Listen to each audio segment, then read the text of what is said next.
Hey YouTube, so it's Mr. Huber74 here.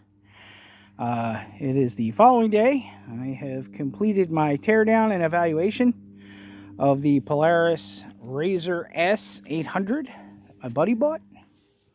You see I did some tearing down and some prep work, but let's get back to the main problem at hand here. Now the main problem at hand here was we knew we had some jacked up axles, okay? These axles are garbage. I got everything tied up, torn down.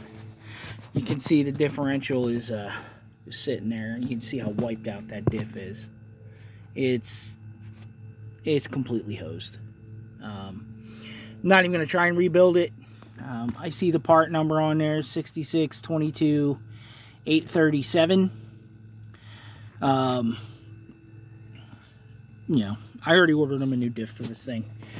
The number one pain in the butt right there is that cotter pin, which is made to shear off if you hit something, your front wheels get stuck, and it keeps you from damaging the differential.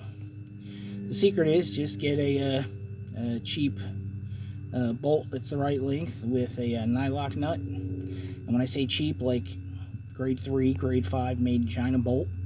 They're almost as soft as aluminum anyway. And you don't have to modify anything to get in there to knock out that cotter pin like I did. I used my air hammer and took an old bit and grinded it down until it was the same size as the cotter pin and put it on there. Blip, Bob's your uncle, it's out. I have a new tool. But we found a bunch of other things wrong with this thing. Namely, once I started tearing it down, take a look right there. Yeah, that's the upper control arms, buddy. And guess what? The lowers are worse. Look at that. I can't even hold it steady because it's just so bad. It's so bad. And let me try this way. Yeah, look at this. So in these upper and lower control arm bushings, ball joints, look how bad these are. Look at that. That's all up and down play on the ball joint. You can hear it. It's worse on the other side. So in this lower ball joint is just about ready to give up the ghost. So it's getting upper and lower ball joints, upper and lower bushings for the control arms. While we're in there, we're just gonna use my press and press out these wheel bearings because they're shot too.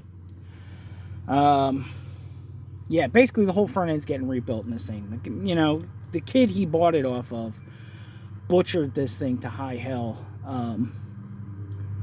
and then charged him $6 grand for it. And the whole front end needed to be rebuilt. We got $1,000 worth of parts on the way. Another couple $100 in labor for me to do all this work. He also has me installing 5-point harnesses, which if you look, there's really no place to attach them. This is all plastic. So I drilled holes directly through the roll bars. I'm going to use long bolts. Attach them there. And that'll be his 5-point harnesses. Realistically, I'll probably attach it that way. So, either way, that's the 5-point harnesses. That's where they're going to go. The seat brackets, the genius that had this before him, those are supposed to be sitting up for a factory option for a 5-point harness.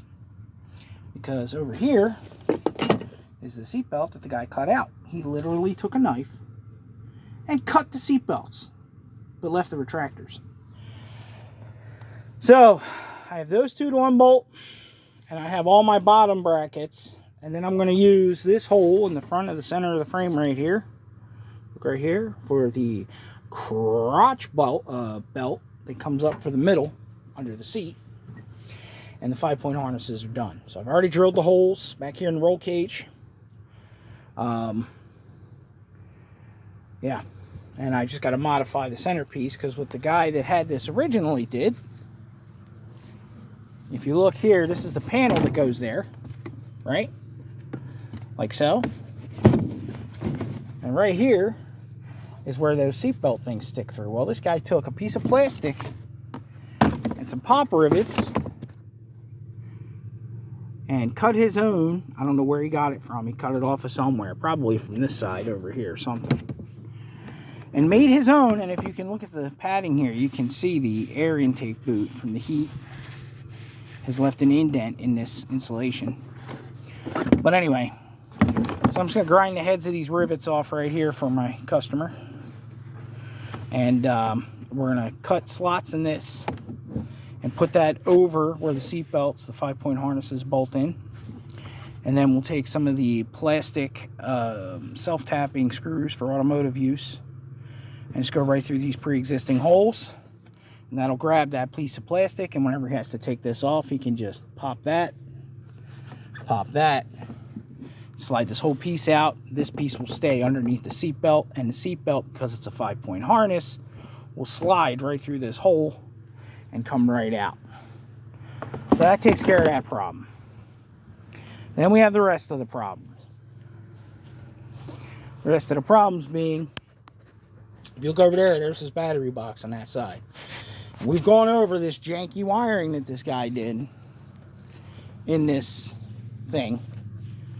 And there's a bunch of wiring I got to fix. So, as you can see here, I got to take this wire. This ground, I'm just going to clean that up and reuse it, even though he took one of those round ones and he just cut a notch in it. I'm trying to focus on it. He just cut a notch out of it, if you look right there, and just slid it under the head of that bolt.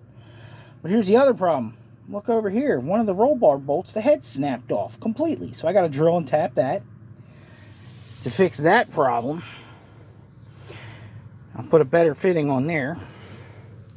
And we go down to this nightmare, which you can see right here. He's got, this is fine. This long one here is fine because I'll tuck down into the box and it's out of the way.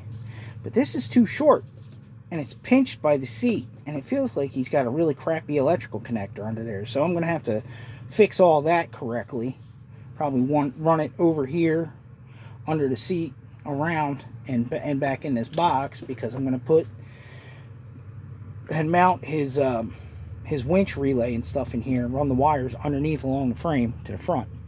Since he swears he's, you know, this man is 70 years old and he really has no business getting into one of these. So I'm going to make it as safe as I possibly can for him with the 5-point harnesses and everything else, and fixing the front end steering. But the reality is he's probably going to sell this thing in about a year. So at least the next person that gets it, when he sells it for what he put into it, is going to have a running decent UTV. Some of the other lovely things I have to fix, besides these lovely door latches, are things like, look here, you got your 4x4 switch, you got your headlight switch, and then it's got this broken no good switch, which was for the fog lights, which aren't even hooked up. I gotta test that, see if it works, but it's full of rust. That's a 12-volt power outlet, I guess, for your cell phone. This is a good switch, and it's the kind that when you flip that down, it shuts it off. But he's like, well, there's a hole in my dash, it needs to be fixed. I'm like, brother, I'll put a plastic plug in that thing and paint it white with nail polish. I'm not adding extra stuff to this gigantic nightmare that you gave me to fix.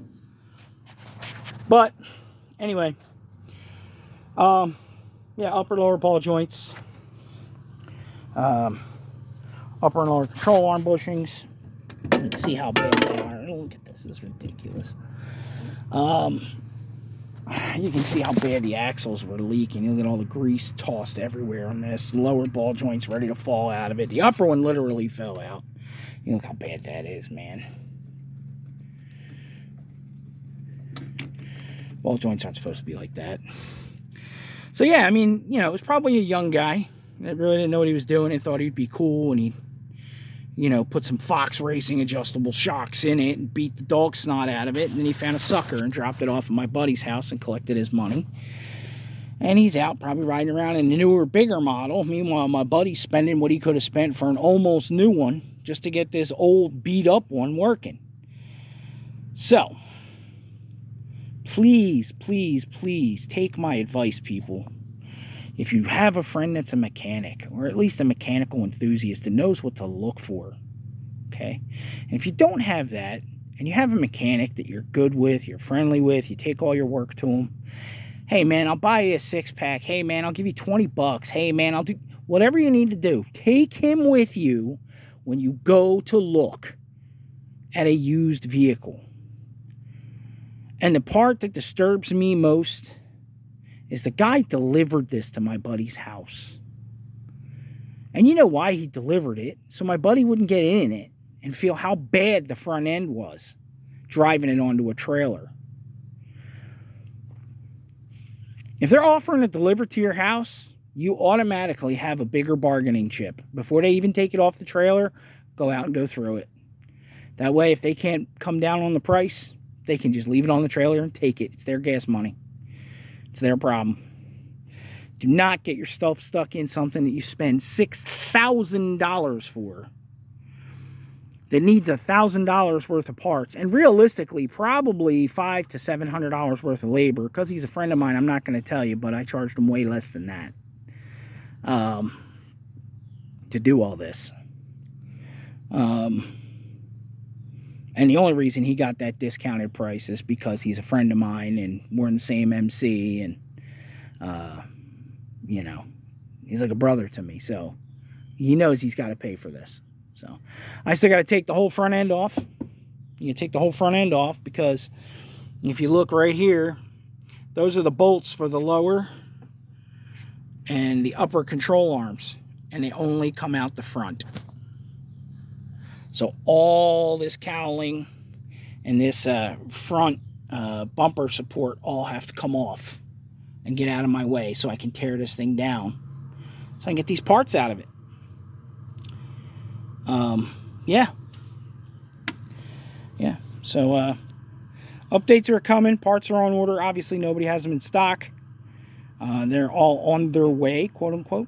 They're paid for and being shipped. So that's when you get your next update. It'll probably be about a week or so. In the meantime, we will be working on other projects. You take a look here. I got my Big Blue, my 1985.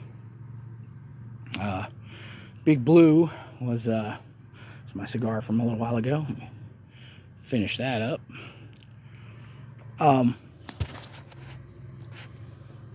Big Blue is a 1985 Chevy C20 3/4 ton.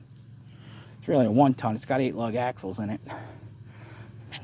Friggin' 12-leaf suspension and the whole nine.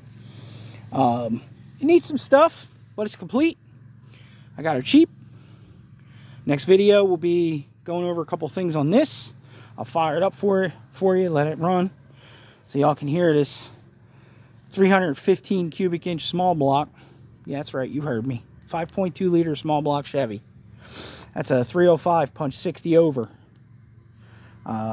With a big old Lunati cam in it. And a 650 AVS carb, because that's a good street carb. This isn't a race truck. This is something I use just to haul trash to the dump and take scrap metal to the yard and get rid of old catalytic converters. And we're going to be working on my son's truck, which he picked up back in April. This needs exhaust manifold replaced, which we'll go over that. The exhaust needs to be done. And he bought it with a bent drive shaft. So I'm going to pull a drive shaft out of a 4x4 Suburban I have over there. It's the same length, so it's a swap over. It's quick and easy. And then we're going to finish up his car, which my messy garage, for me being so busy, I can't get anything done. But sitting in front of the car over there is a 3.5 liter V6 Dodge HO motor that's going in this, but that's not a 3.5 anymore. That, my friends, is a 4 liter HO. That's right, it's a board and stroke 3.5. It's going in there. Have I done it before? Yes. It works fantastic. Way better torque band, way more power for this 5,000 pound beast. With a nice open free-flowing exhaust and a good cold air intake, not one of them cheap eBay specials. Probably makes about 300 horsepower, which is great for the street, but on that car it's exactly what they need. They're a little too heavy for a V6. So now it'll perform and sound a little more like a small V8. But yeah, that's what we're dealing with, folks. That's what we're dealing with right now. Side note, hit me up in the comments if anybody's interested. This young man is selling this El Camino. It's got a 350 crate motor in it, but it's been sitting a long time, so it probably needs to be rebuilt. It definitely needs a transmission, which I have one and can supply you with. Needs exhaust done, needs a lot of work. I worked on it a number of years ago when his dad owned it. I threw a cheap coat of paint on it real quick for him. You know, it was a quick flat black Rust-Oleum paint job. I'll be honest, it came out decent. It's got my old Z28 Camaro's wheels on it. They're still in great shape, old magnesium wheels. Hurricane wheels, they call them. He needs to sell it. It's been sitting on my property for like 2 years now. I'm not working on it. He doesn't have the money to afford it. It is all there. It is a fiberglass hood. Shoot me some offers for it. Work something out with him. He needs the money more than he needs the car. And we'll get that taken care of. Outside of that, I got a ton of yard work to do. A bunch of cars to fix. I got a motorcycle I tore apart that I need to finish the paint job on. And, well, paint job's done. You can see it right there. Paint job's done. She just needs to be reassembled. All the tins and stuff need to go back on. Paint job came out pretty solid, pretty nice. It's been sitting all summer out here like this, but paint job came out decent. It's not bad for a rattle can job. So I just got to reassemble it, rebuild the car because it's been sitting too long. Again, this was a theft recovery motorcycle. I think there's still some fingerprinting dust on it, like right here. Yeah, still fingerprinting dust on it from, I got it after the guy got it back. Long story short, he owned it. He knew the guy that stole it from him. They went over there with the cops, got his bike back, but at that point, insurance had already bought him his new dream bike, which was a Harley that he wanted. So he sold me that one cheap. I had to wire it up. I rode it for about a year, year and a half, and I decided it needed a paint job. I couldn't stand the flat, dark earth paint job it had. So, all right, kids, it's my messy porch. I'm going to edit that out because I don't like it. Yes, sir. Take it easy, YouTube.